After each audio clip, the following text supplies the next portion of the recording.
I know you clicked on this video because it's every bowler's dream to hook a bowling ball. That is the goal. We want to be able to hook the bowling ball so that way we can perform better on all patterns.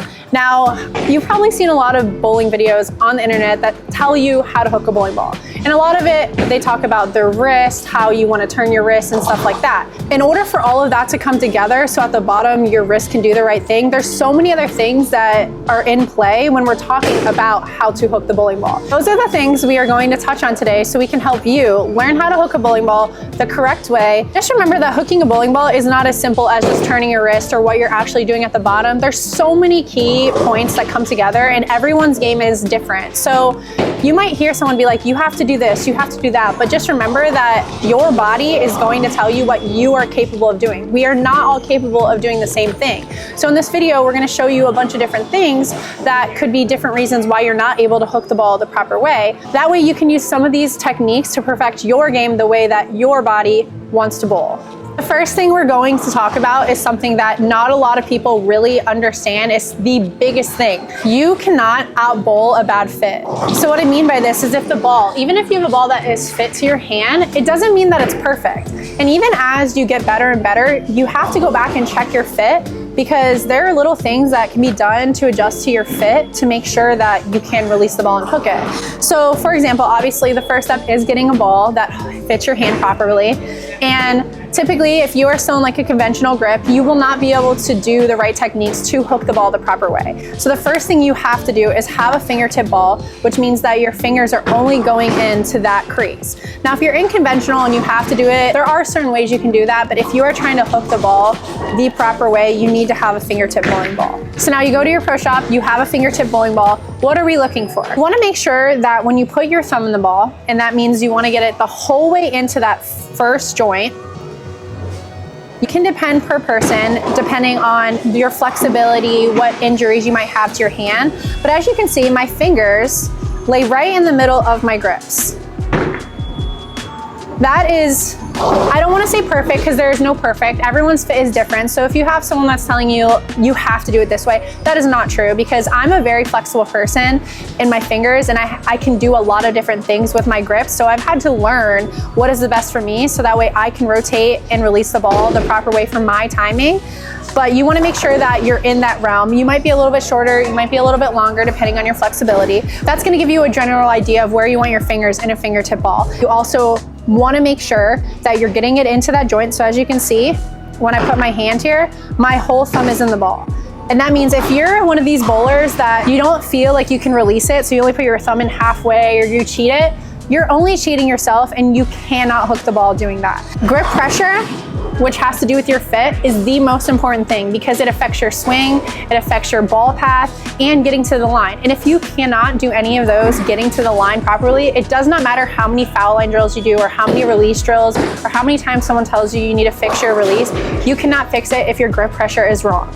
So if you have a short or long span that when you get your ball going into your swing, you have to squeeze it at all, you've already lost all of the power that you created in order to get to the line to hook the ball. This can be the same for two-handers. You want to make sure that you have enough pitch in your fingers that allows your hand to sit in the ball nicely so that way when you do push away the ball, you want to make sure your finger's in the right place so that way you can hold the ball. Even if you have that other hand on it, it still does make a difference, the pitches in your ball as a two-hander.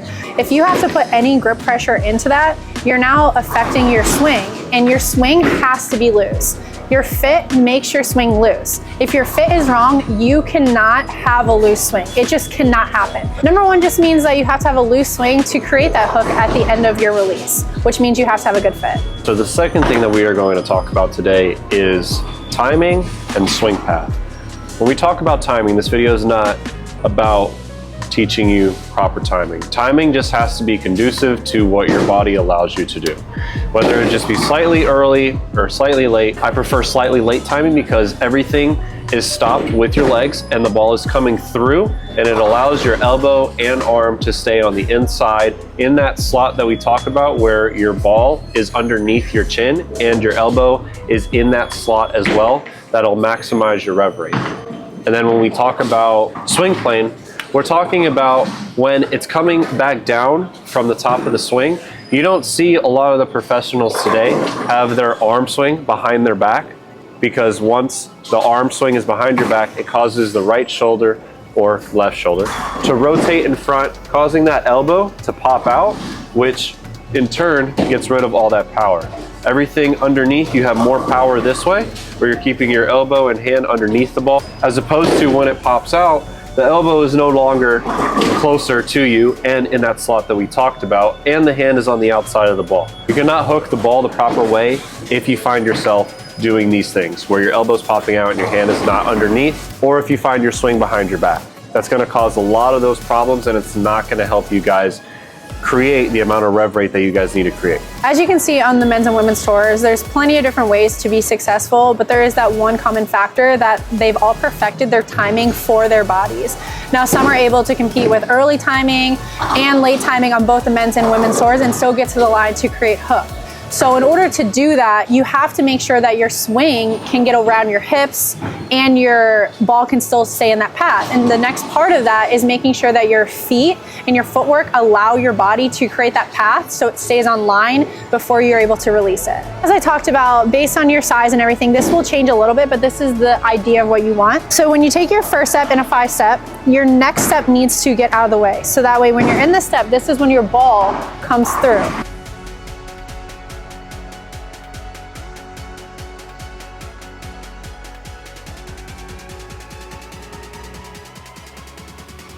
The reason why you need this switchover step is because when you are going to release the ball, as you can see, my hip's in the way. So as soon as I put my foot here, now my ball has a clear path to go through. Now, obviously for women, we have a little bit more to work around normally than men. So men are able to probably get away where their foot is turned a little bit. You'll see this. That's not necessarily bad. Like I said, it's all going to depend on your game and your body, you know, how tall you are, how long your arms are. So for me, like I have really long arms for my body, so I really have to make sure that I get my foot over because my arm is there a lot longer than someone who has shorter arms, that their swing comes through a lot quicker. So knowing like the speed of your swing path and what your body tends to do is very important in this. If you're taller, you're going to have a longer swing naturally. And if you're shorter, you're going to have a shorter swing. So knowing that timing and knowing what's right for you in order to create that clear space for your ball to go forward and back is the most important. And again, that's gonna differ per person. When you put all of this together, it's because you are trying to create the loosest swing possible. And this is where it comes down to the final product, where you cannot hook a bowling ball if you are pulling it from the top of your swing. This is where all of this is important. If your fit, your timing, your swing path, and your footwork all come together, it should allow you to keep your shoulders open so that way when you get to the top of your swing, when you have that little bit of lag as your foot is going to the line, your ball can drop in there at the time it wants to. And remember, gravity needs to do the work. You do not need to do the work. It's even important for men to find that place where they feel gravity bringing the ball down and they're not pulling it down. I know for women, it's a little bit harder for us to pull it down, but we can still twist our shoulder. So you have to make sure you keep your shoulder strong and lead with the opposite shoulder. So that way, when you get to the top of their swing, you can create that plane where you can bring the ball straight through the slot, which is straight underneath your chin, and actually just wait for it to fall into that slot. And that's how you can actually get the ball to hook properly. So this is where I want to get into this because this is my biggest pet peeve. Foul line drills, yes, are to help you learn how to hook the bowling ball, but as you can see, there's so many other things that need to come together to actually be able to do it properly. But I do want to show you how to properly do a foul line drill. And honestly, if you're properly doing a foul line drill, it has nothing to really do with the power and everything that we've just talked about creating. It's actually learning what your hand is supposed to be doing with no movement at all. You're not trying to create any power when you're doing this drill. It's just so that way you can feel the way your ball is going to unload once you've created all these things that we've put together in this video. So when you go to do a foul line drill, you want to make sure you're upright and you just let the ball hang. Like I said, this is why your fit is important, because if you're in this position, the ball should just hang there with no grip pressure. You want to get your hips aligned where your hips are a little bit open and then sit into it.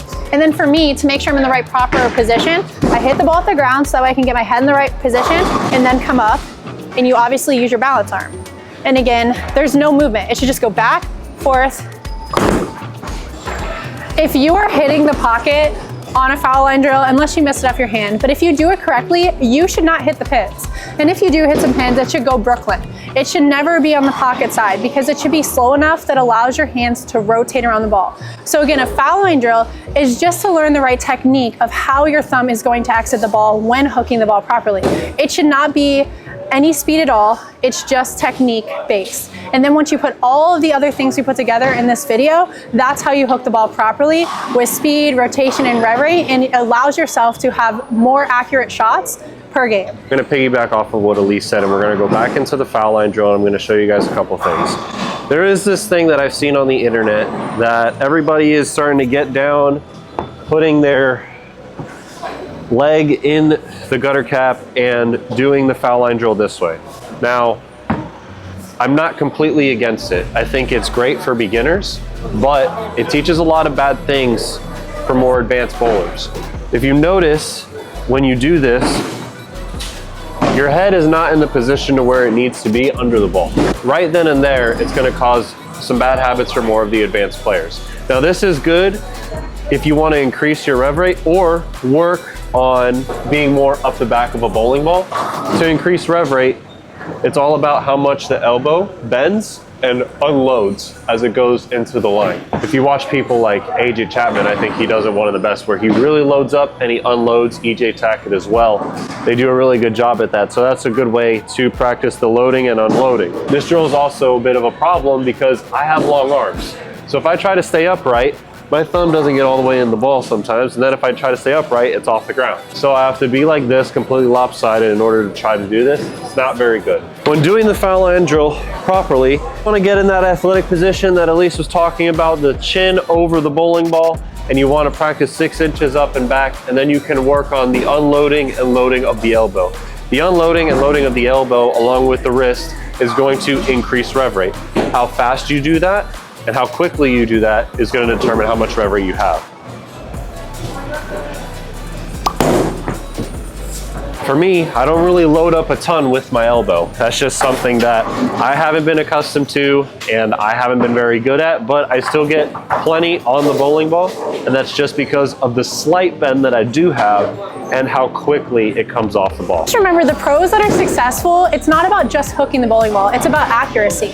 And when you put all these things together, that's what helps the accuracy. If your launch angles and your speeds differ per shot because your hand is not getting to the right spot in your swing, then you cannot be successful even if you know how to hook a bowling ball. All of this is not only teaching you how to hook the ball, but is how to be accurate and be a better bowler all around. Hopefully these tips have helped you guys, and we greatly appreciate you clicking on the video. If you haven't already, like and subscribe, and we'll see you on the next one. Now, if you feel like you need some help with these tips and tricks, we do offer online lessons where you can reach us at nateandelisebowling@gmail.com.